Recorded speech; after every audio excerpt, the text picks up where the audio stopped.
தேனி போடிநாயக்கனூரில் செயல்படும் அம்மா உணவகத்தில் வணிக பயன்பாட்டு கேஸ் சிலிண்டர் தட்டுப்பாடு காரணமாக விரைவில் உணவு தயாரிப்பு நிறுத்தப்படும் அபாயம் ஏற்பட்டுள்ளது.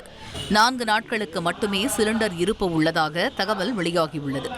ஏழை மற்றும் கூலி தொழிலாளர்கள் தினசரி உணவு உண்ணும் அம்மா உணவகம், மேலும் பள்ளி மாணவர்களின் காலை உணவு திட்ட சமையல் கூடங்கள் ஆகிய இடங்களிலும் சிலிண்டர் இருப்பு மிக குறைவாக உள்ளதாக கூறப்படுகிறது. பள்ளிகள் மற்றும் குடியிருப்புகள் அருகில் சமையல் கூடங்கள் இருப்பதால் விறகு அடுப்பில் சமைப்பதும் சாத்தியமில்லை என தெரிவிக்கப்பட்டுள்ளது. இதனால் அத்தியாவசிய உணவு சேவைகள் பாதிக்காமல் இருக்க தமிழக அரசு உடனடி மாற்று ஏற்பாடுகள் செய்ய வேண்டும் என கோரிக்கை எழுந்துள்ளது.